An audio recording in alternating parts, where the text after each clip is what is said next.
네, 오늘 저는 본문 말씀을 가지고 고난의 샘에서 은혜의 샘으로라는 제목으로 함께 말씀을 나누도록 하겠습니다. 러시아의 데모노 톨스토이 단편 소설 가운데 보면 세 가지 질문이라는 그런 단편 소설이 있습니다. 한 왕의 이야기가 나오는데 왕이 세상에서 가장 중요한 시간이 언제일까? 그리고 세상에서 가장 중요한 사람이 누구일까? 그리고 세상에서 가장 중요한 일이 무엇일까? 이런 질문을 가지고 이제 그거에 대해서 답을 찾기 위해서 고민을 합니다. 이 사람 저 사람을 만나다가 어느 현자를 찾아가게 되는데 그 현자가 밭을 이제 일구고 있었습니다. 그래서 함께 그 밭을 일구는 가운데 어떤 사람이 상처 입은 사람이 크게 다친 사람이 그곳을 찾아오게 됐는데 이 왕이 그 사람을 아주 정성껏 잘 돌보아서 치료를 해줍니다.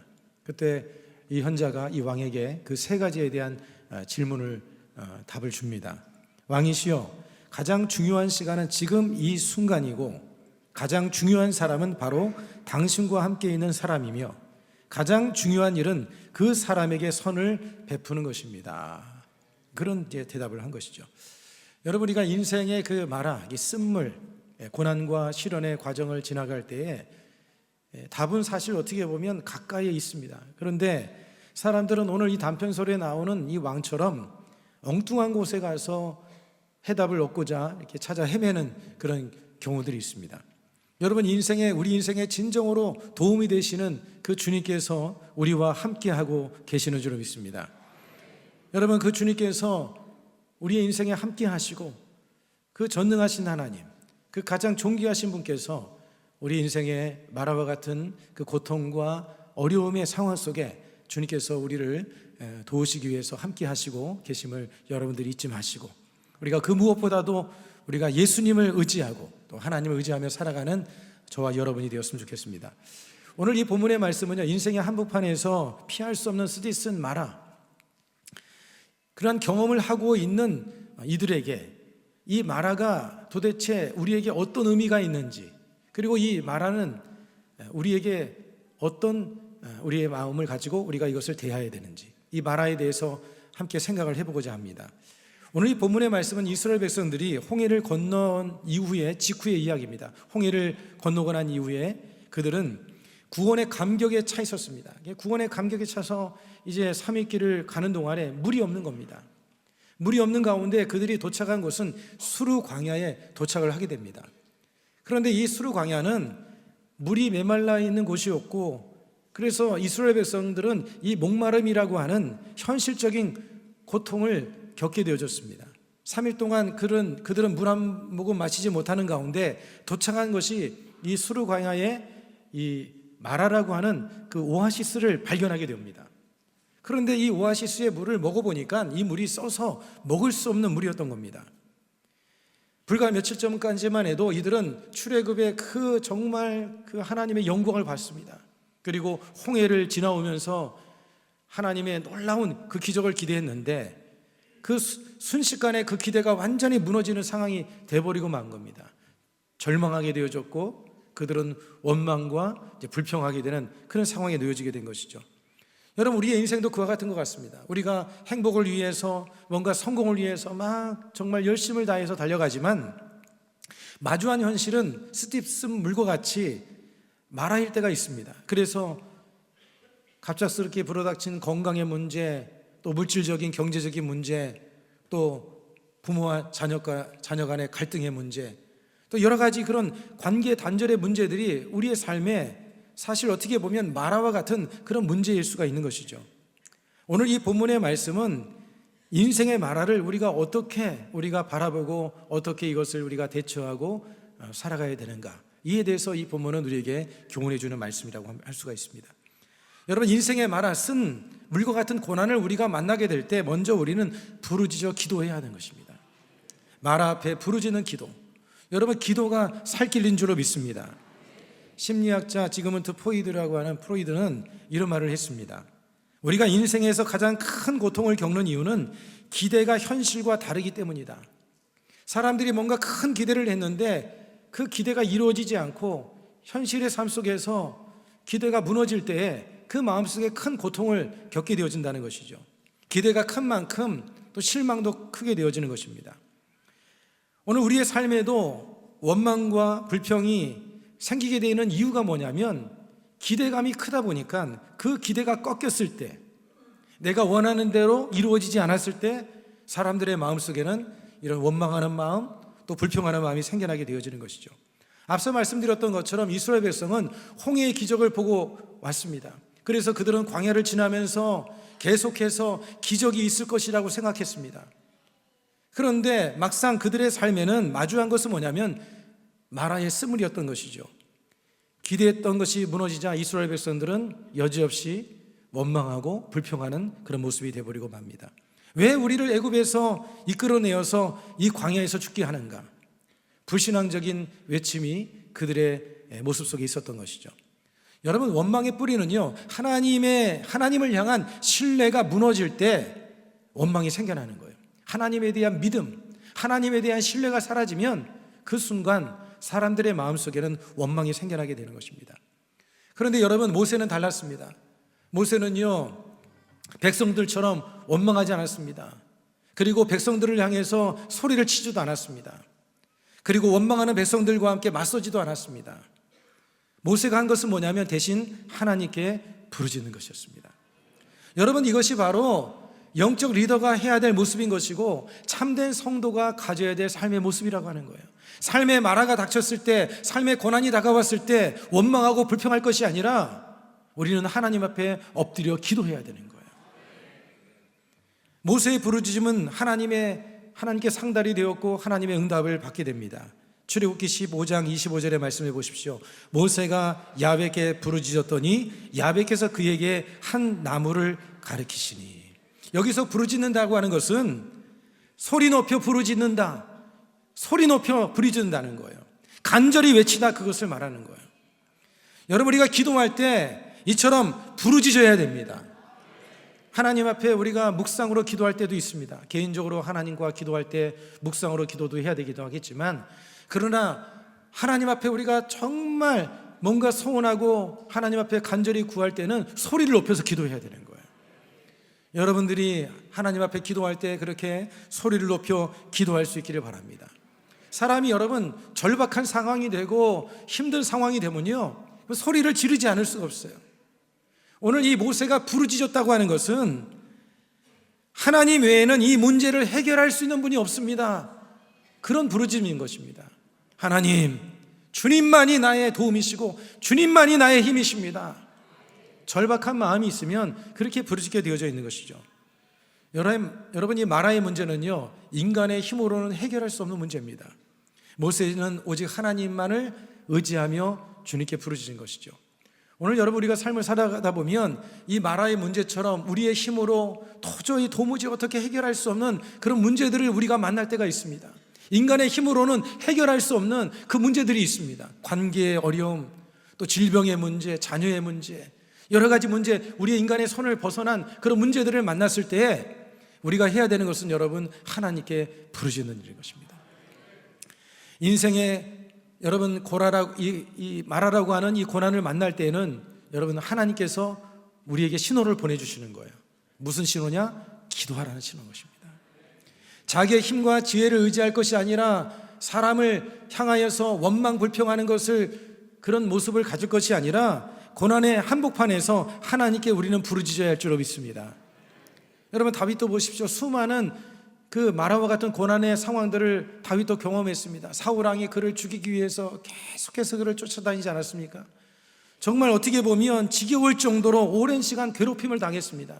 그때 다윗이 한 것이 뭡니까? 사울을 죽이려고 쫓아다닌 것이 아니에요.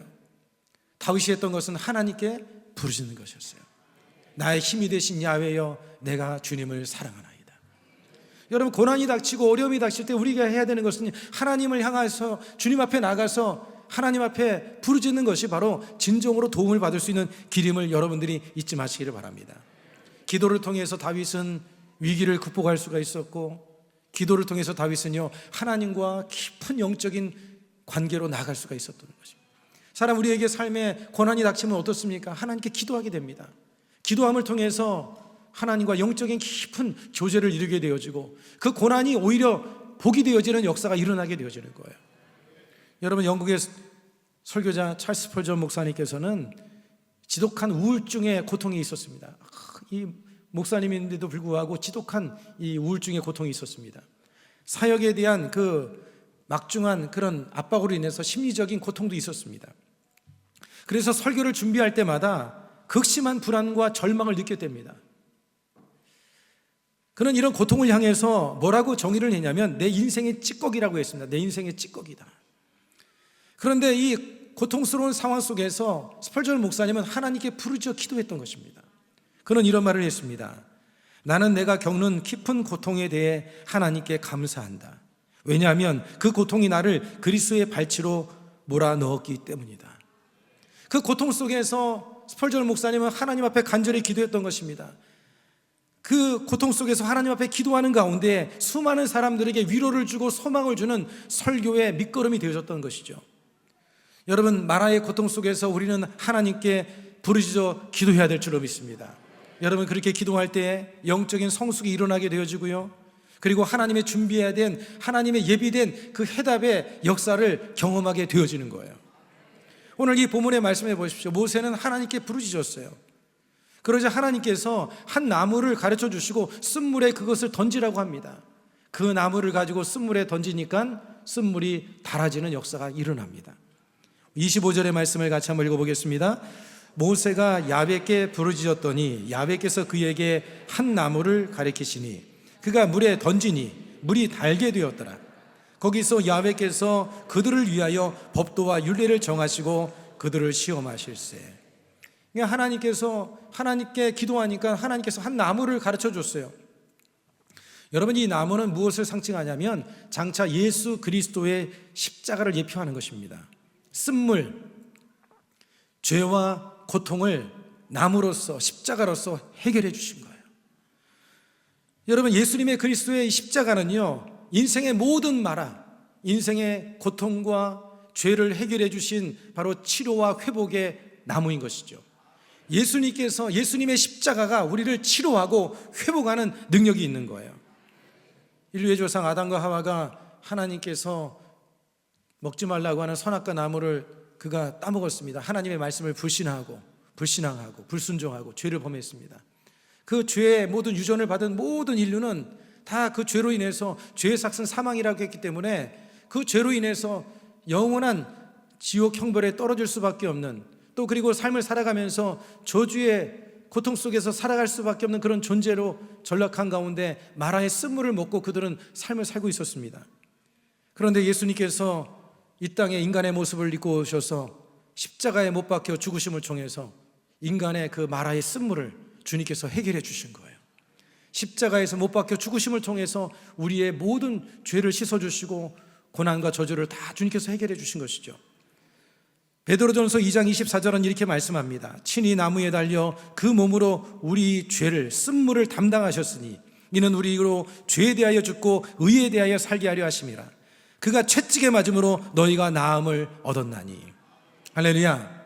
여러분, 우리가 예수님의 그 십자가를 가슴에 품으면, 예수님의 보혈을 의지하면, 그러면 마음의 쓴물이 변화가 일어나게 되는 줄로 믿습니다. 인생의 쓴물도 하나님의 손에 맡길 때 단물이 되어지는 역사가 일어나는 거예요. 여러분의 삶의 쓴 상황도 주님께서는 좋은 상황으로 주님을 모셔드리고 예수님을 의지하게 되면 변화되는 역사가 일어나게 되어지는 겁니다. 그런데 오늘 여러분, 이 본문에서 우리가 주목할 것은 뭐냐면 하나님이 지시하는 방법을 따라야 한다는 거예요. 하나님께서 아무나 던진다고 되는 것이 아니라 하나님께서 지시해 준 나무, 아무나 넣는다고 해서 여러분 물이 달아지는 것이 아니에요. 하나님이 지시해 주는 나무를 던져야 되는 거예요.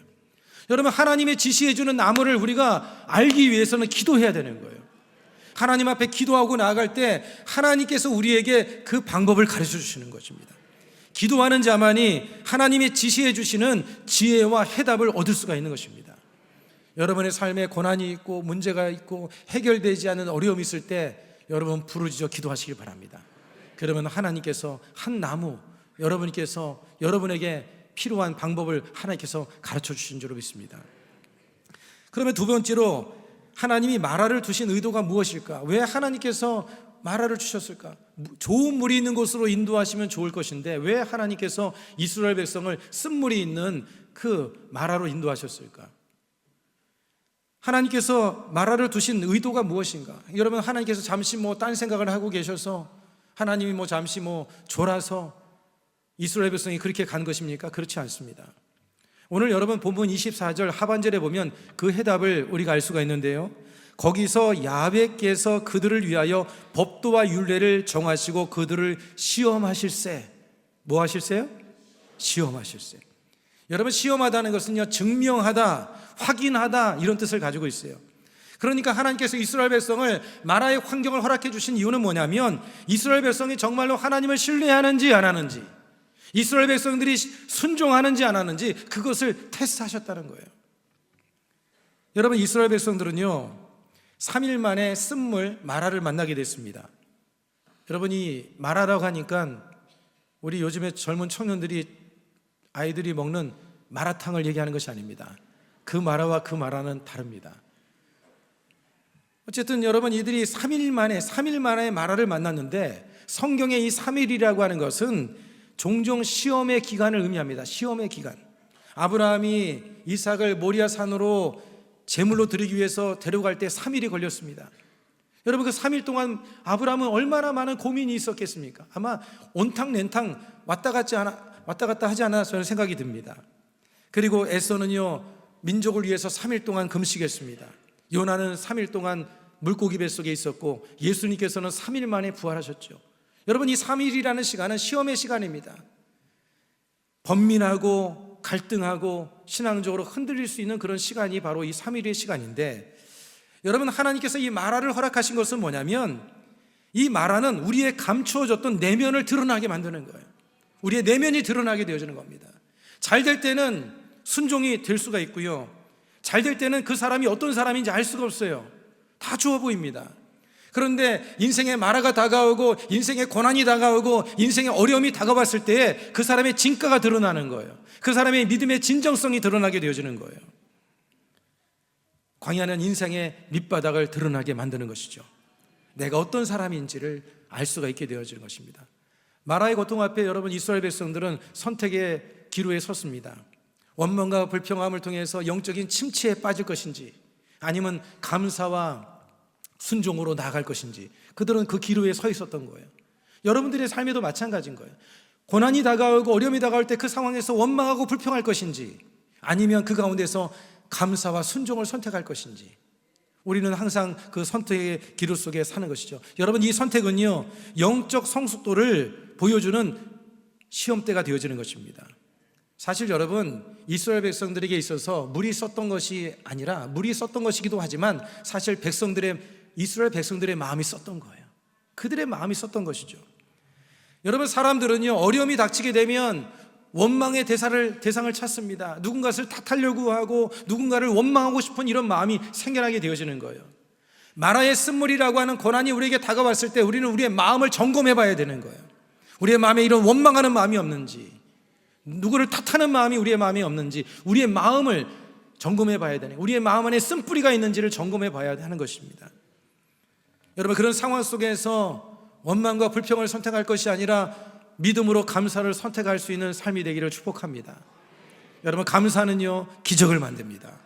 한번 따라서 하겠습니다. 감사는 기적을 만듭니다. 1990년도에 미국의 시카고의 그 화가로서 활동하던 워너 솔맨이라고 하는 분이 있었는데, 이분이 한창 젊은 시절에 이제 활동을 하는데 그만 이 결핵에 걸리고 만 겁니다. 그의 작품도 인기가 있었고 결혼까지 했고 이제 아이가 좀 있으면 태어날 그런 상황이었습니다. 여러분, 지금이야 결핵이 그냥 충분히 치료될 수 있는 질병이지만 그 당시에는 결핵에 걸리면 거의 다 죽는 거예요. 그런 상황 속에서 병원에서 무슨 진단이 내렸냐면 임파선에 문제가 있어서 3개월밖에 살지 못한다, 그렇게 판명이 난 겁니다. 그의 마음속에 그 아이에 대한, 아내에 대한 미안한 마음, 죄책감이 그의 마음속에 있었습니다. 그렇게 시리에 빠져 있는 가운데 그 아내가 이 솔맨에게 뭐라고 얘기를 하냐면, 여보, 남은 3개월을 하나님의 선물이라고 한번 생각해 봅시다. 남은 3개월을 하나님의 선물이라고 생각하고 하나님도 사람도 원망하지 말고 우리 3개월 동안 행복과 감사로 한번 바꿔봅시다. 그렇게 이야기를 한 겁니다. 그 아내의 말을 들은 이 솔로몬이 마음이 바뀌기 시작했습니다. 그래서 아내와 함께 행복한 시간을 보내기 시작했고 그는 말씀을 묵상하기를 시작했습니다. 그런 가운데에서 예수님의 초상화를 그렸는데요, 그가 그린 그림이 바로 머리 대신 그리스도라고 하는 저 초상화입니다. 이 그림이 그 당시 엄청나게 이 그림이 유명해져 가지고 솔맨이 살아있는 동안에 500만 부가 팔려져 나갔다는 거예요. 그리고 나서 그의 삶에 놀라운 변화가 일어났는데 3개월밖에 살지 못했던 사람이 임파선의 결핵이 치료가 되어지고 병이 나았게 되어진 거예요. 병원의 주치의사인 존 헨리에게 찾아갔더니 그 사람이 뭐라고 얘기를 하냐면 무슨 약을 먹었냐고 이렇게 물어봤습니다. 그랬더니 이 솔맨이 뭐라고 대답을 했냐면 특별한 약을 먹은 적이 없습니다. 굳이 약을 먹었다면 감사의 약을 먹었습니다. 여러분, 감사가 최고의 항생제인 줄로 믿습니다. 감사가 최고의 치료제인 줄로 믿습니다. 감사가 최고의 해독제가 되어지는 거예요. 여러분, 마라와 같은 쓴 상황들이 우리에게 발생을 합니다. 갑작스럽게 누군가의 갈등의 상황이 생겨나기도 하고 또 삶의 문제와 어려움이 다가오게 되어질 때 누군가를 탓하고 원망하고 불평할 것이 아니라 여러분, 감사로 선택하며 나갈 수 있는 저와 여러분이 다 되기를 주 이름으로 축복을 드리겠습니다. 오늘 이 본문의 말씀에 보면 마라를 통과한 이들에게 하나님께서는요, 놀라운 약속을 말씀하십니다. 하나님의 말씀에 순종하고 의를 행하면 애굽에 내린 질병에서 구원해 주시겠다, 그 병에 걸리지 않게 하겠다, 주님께서 말씀하십니다. 이 과정을 통해서 하나님께서는 당신이 치료하시는 하나님이라고 하는 것을 알려주십니다. 오늘 26절의 말씀의 내용을 같이 한번 읽어보겠습니다. 이르시되 너희가 너희 하나님 나 야훼의 말을 들어 순종하고 내가 보기에 의를 행하며 내 계명에 귀를 기울여 내 모든 규례를 지키면 내가 애굽 사람에게 내린 모든 질병 중 하나도 너희에게 내리지 아니하리니 나는 너희를 치료하는 야훼임이니라. 할렐루야. 여러분, 마라의 쓴물을 단물로 변화시킨 사건은요, 단순히 물 문제를 해결해 주신 것이 아니라 하나님이 어떤 분이신지를 알려주신 거예요. 하나님이 어떤 분이신가? 하나님은 치료하시는 하나님이시다. 그리고 그들의 믿음을 테스트하시는 거예요. 그 광야 속에서, 그 어려움 속에서 믿음을 테스트하고 있는 거예요. 과연 어떤 선택을 할 것인가? 사람이 넘어져 봐야 더 단단해지는 것입니다. 그 광야를 통해서 믿음을 훈련하고 있는 거예요. 그리고 그들의 마음을 치료하시고 그리고 하나님의 말씀에 귀를 기울이는 순종의 체질로 만들기 위해서 하나님께서 그들을 마라라고 하는 광야로 주님이 인도하셨던 것이죠. 하나님께서 이스라엘 백성을 죽이기 위해서 마라로 이끈 것이 아닙니다. 그들의 내면성에 자리 잡고 있는 불신앙, 그리고 불순종, 그리고 원망하는 습관, 그들의 내면의 질병을 치료하시기 위해서 주님께서 광야로 이끌어 주신 거예요. 앞으로 이스라엘 백성들이 맞닥뜨릴 모든 질병과 그리고 위기 앞에서 유일하신 하나님만이 유일한 해결자가 되신다는 것을 선포해 주시는 것입니다. 여러분, 그들은요, 광야에서 마라에서 지식으로만 알았던 치료하시는 하나님을 그들은 가슴 깊이 체험하는 그런 역사를 경험하게 되어졌던 것이죠. 여러분, 우리의 삶에도 마라와 같은 그 상황이 우리에게 다가오게 될 때 하나님께서 우리에게 말씀하시는 내용이 있습니다. 원망하지 말고 나를 믿어라. 그런 상황 속에서 여러분, 사람들은 쉽게 원망하기 쉽습니다. 그러나 우리는 원망하지 말고 하나님을 믿는 믿음으로 나가야 될 줄로 믿습니다. 그 다음에 여러분, 이 본문의 말씀은 또 한 가지, 마라의 쓴물을 단물로 바꾸신 하나님 뿐만 아니라 하나님께서는 마라를 넘어서 예비된 엘림으로 우리를 인도해 주신다는 거예요. 마라를 넘어 예비된 엘림으로 인도하시는 하나님. 여러분, 엘림이라고 하는 것은 쉼터를 뜻합니다. 쉼터. 하나님께서는 완벽한 오아시스, 안식처를 주님께서 준비하셨던 거예요. 27절의 말씀을 우리 같이 한번 이어서 읽겠습니다. 시작. 그들이 엘림에 이르니 거기에 물샘 12과 종려나무 70그루가 있는지라 거기서 그들이 그 물 곁에 장막을 치니. 여러분, 물샘 12는요 생명과 회복을 의미하는 거예요. 12이라고 하는 것은 이스라엘 백성의 12지파를 상징하는 것입니다. 그리고 종려나무 70이라고 하는 것은 여러분, 광야에서 그늘을 얻기 위해서 쉼과 안식과 번영을 상징하는 거예요. 성경에서 70이라는 숫자는요 종종 공동체의 대표성을 의미하는 것입니다. 그러니까 하나님께서는 이스라엘 공동체 전체를 위한 그런 쉼과 회복을 준비하고 계셨던 거예요. 하나님이 주시는 안식은요, 그냥 겨우 견딜 만한 것으로 채우시는 것이 아니라 하나님께서는 충분한 은혜를 우리에게 주시는 하나님이라고 하는 거예요. 오늘 여러분, 마라가 그들에게 있었지만 하나님은 이미 엘림을 준비하고 계셨던 거예요. 이스라엘 전체가 풍성한 안식을 누릴 수 있는 그런 모든 것을 주님은 다 준비하고 계셨던 거예요. 이미 하나님은 엘림을 준비하고 계셨던 것이죠. 그들이 조금만 인내하고 갔으면 원망하고 불평하지 않을 수가 있었던 것입니다. 우리가 삶을 살다가 보면 마라와 같은 고난이 우리에게 닥칠 수가 있습니다. 그때 여러분, 우리가 원망하고 불평하지 말아야 됩니다. 하나님께서는 우리에게 엘림을 이미 준비하고 있는 거예요. 엘림은 갑자기 만들어진 장소가 아니라 이미 하나님께서 완벽하게 준비하고 있었던 장소였던 거예요.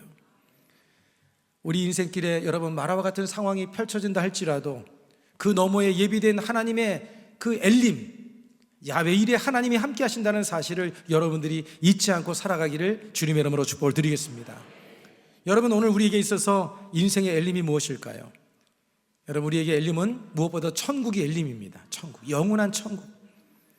세상이 혼란과 광야의 그런 길이지만 우리는 예수 그리스도의 십자가 은혜를 우리가 깨닫고 믿음을 통해서 우리는 영원한 천국을 얻고 있는 사람들이에요. 우리는 영원한 천국 엘림을 소유한 자들입니다. 이 땅에 우리가 삶을 살아가고 있지만 우리는 영원한 천국을 바라보면서, 영원한 엘림을 바라보면서 우리의 믿음의 걸음을 걸어가야 될 줄로 믿습니다. 그리고 이 땅에 사는 동안 우리는 천국에 이르기까지 우리가 하나님을 섬기고 또 사랑하고 또 사랑을 실천하는 그런 삶을 살아야 될 줄로 믿습니다. 그리고 또한 엘림은 어디냐? 여러분, 교회가 바로 엘림인 거예요. 여러분, 우리 순복음 엘림교회 얼마나 이름이 좋습니까? 엘림, 쉼이 있는 곳, 안식이 있는 곳. 그래서 우리 교회에 나오는 많은 이들이 영적인 쉼과 치유와 회복의 역사가 일어나기를 간절히 소망합니다. 교회가 바로 영적인 엘림인 거예요. 하나님께서는 광야 같은 세상 속에 영적인 오아시스, 교회를 주님께서 세워주셨습니다. 여러분, 마라와 같은 삶의 고통과 어려움이 여러분의 삶에 닥치게 될 때 영적인 엘림인 교회로 나와야 되는 거예요. 교회에 나와서 치료받고 회복되는 그런 역사를 경험해야 할 줄로 믿습니다. 여러분, 그러면 왜 교회가 엘림일까요? 그것은 바로 이 교회 가운데 영생의 그 생명수가 되시는 예수님이 함께 하시고 계시기 때문에 그래요. 예수님이 교회 안에 계십니다. 그래서 예수님께서는 누구든지 목마른 자는 내게로 오라 말씀하셨고, 수고하고 무거운 짐진 자들아 다 내게로 오라 주님이 말씀하셨습니다. 여러분, 예수 그리스도만이 우리의 영적인 갈증을 해결해 주실 수가 있는 거예요. 그리고 교회가 왜 여러분 영적인 엘림입니까? 바로 하나님의 생명의 말씀이 있기 때문에 그렇습니다. 말씀이 우리의 영혼을 회복하고 말씀이 우리의 삶의 방향을 제시합니다. 여러분, 이 교회 가운데 성령의 역사가 임함을 통해서 여러분, 우리의 마음 가운데 생명수가 넘쳐나게 만들고 뿐만 아니라 마라와 같은 고통을 이겨낼 수 있는 힘을 갖도록 주님께서 이끌어 주시는 것입니다. 여러분들이 영적인 엘림에서 정말 이 교회를 통해서 여러분들이 치료되고 회복되는 그런 은혜가 여러분의 삶에 늘 넘쳐나기를 바랍니다. 말씀을 맺겠습니다. 마라의 고통에 여러분 주저하지 않게 되기를 바랍니다. 하나님께서는 때로 우리에게 마라를 허락하시기는 하시지만, 그러나 마라의 그 이후에 넘어서 하나님께서 또한 엘림이라고 하는 것을 준비하고 계신다는 사실을 우리는 잊지 말아야 됩니다. 여러분, 고통스럽고 힘들 때 영적인 마라인, 영적인 엘림인 교회를 문을 두드리시고 주님 앞에 나와서 그곳에서 찬송하고 예비함을 통해서 하나님 안에서 치료와 회복을 날마다 누리기를 주 이름으로 축복합니다. 여러분, 인생의 삶이 마라의 연속일 수 있지만, 그러나 믿음으로 그것을 바라보면 마라는 고통의 끝이 아니라 새로운 시작인 줄로 믿습니다. 하나님의 축복으로 새로운 길로 나가는 축복의 관문이라는 사실을 잊지 마시기를 바랍니다. 여러분이 그 가운데에서 부르짖어 기도함을 통해서 영적인 성숙을 이루고 또 하나님의 놀라운 은혜를 경험하는 그런 삶이 되기를 주 이름으로 축복을 드리겠습니다.